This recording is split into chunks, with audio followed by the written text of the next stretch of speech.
So we've now talked about the 68, 95, 99.7 rule. But what do we do if our data value isn't a whole number of deviations away from the mean, right? What if it's like 1.2 standard deviations above the mean? Or if it's negative 0.78 standard deviations below the mean, right? And for that, we're going to need to find our standard scores, also known as z-scores. Okay, so let's talk about standardizing. So standardizing is when I change all of my units because normal distributions are the same if we measure in units of size and size of standard deviation from the mean as its center, right? And so when we change these units, it's called standardizing. And for that, I need to calculate a z-score. So if x is our observation from a distribution, right? So let's have our distribution. We've got our mean, I've got some value x, and my standard deviation is sigma.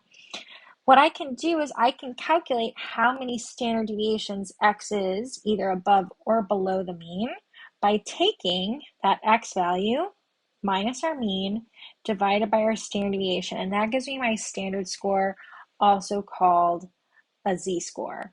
So the z-score ultimately tells you the number of standard deviations a data value is away from the mean. Okay, so why don't we go ahead and complete an example. This is example 3, and we're going to calculate some standard scores, some z-scores for some IQ tests outcomes. So the Stanford-Binet IQ test is scaled so that its scores have a mean of 100 and a standard deviation of 15. Let me switch from red to blue. So I want to find the z-scores for the IQ scores of 85, 100, and 125. And then we're going to label them on a normal distribution.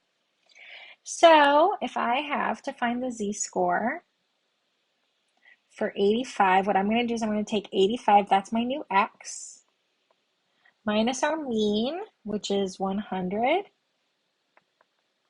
over our standard deviation, which is 15. So that gives me negative 15 over a positive 15. That gives me negative 1, right? So 85 has a z-score of negative 1, meaning it's negative 1 standard deviations below the mean. So I've got my normal distribution, I've got our mean, so maybe 85 is right here at negative 1 standard deviations. Next, change color. Let's look at 100. So if I'm going to find the z-score of 100, I'm going to take 100 minus 100 over, oh, well, this isn't going to be very interesting, is it? Our standard deviation of 15. I get 0 divided by 15, which is 0. And that makes sense, right? That 100 would be 0 standard deviations away from the mean because 100 is the mean. So here we have 100 at 0 standard deviations. Last but certainly not least, let's switch to orange. I like orange. So I've got the z-score of 125. So I take 125 minus my mean, which is 100, over our standard deviation, which in this case is 15, right? So that would give me 25 divided by 15, which is 1.66 ... So we went around that to 1.67.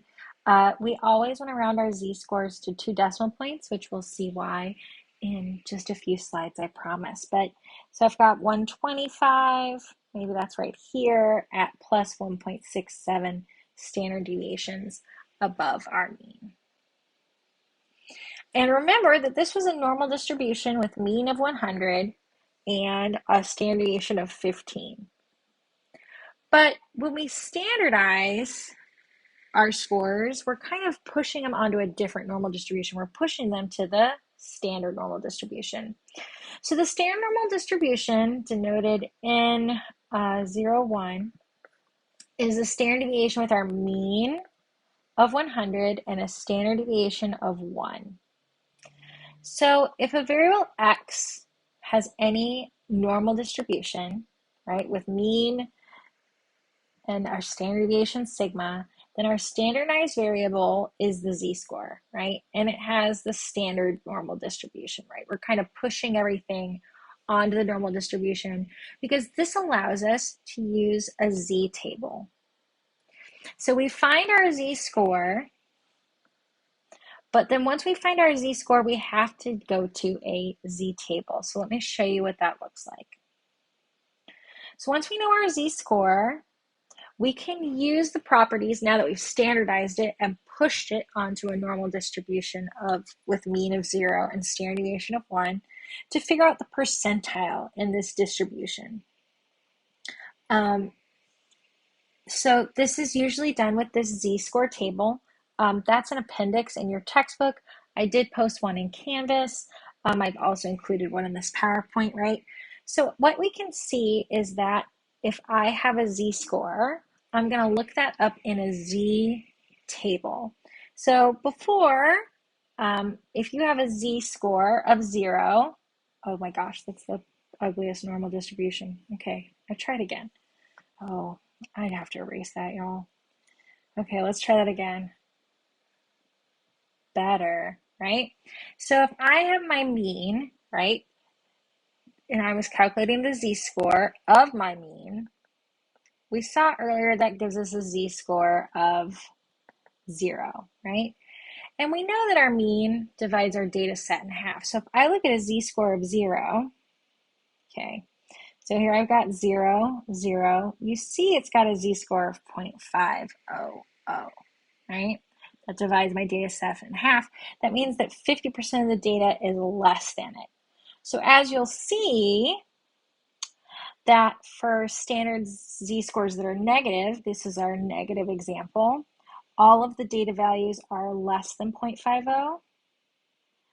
And then if I have a positive, right, so here I'm negative, here I'm positive, all of my data values are greater than 0.50, and they're only equal to 0.50 if it's 0. And what we're doing is we're finding the area to the left of these data values, right? So we're finding the percentile. It's also referred to as a cumulative proportion. So cumulative proportion for a value x in our distribution is the proportion of observations in the distribution that are less than or equal to x. So if I said this x value marked a cumulative proportion of like 0.23, right? We would say it marks the 23rd percentile. The area in here is 0.23. 23% of the data is less than X, right? But it's always cumulative to the left. So how do I calculate using the normal distribution? So here's what you're going to do first. First, you always want to state your problem and draw a picture that shows the proportion you want in terms of cumulative proportions, right? So like I've got my mean, I've got some given X value, and I shade that area to the left, right? Sketching a quick picture is going to save you lots of tiny, tiny mistakes. I can promise you this. Next, you need to standardize your X. You need to find your z-score, right? And once you find your z-score, you can take that to a z-table to find the area under your curve. So let's work through a few examples, and that will be in the next video.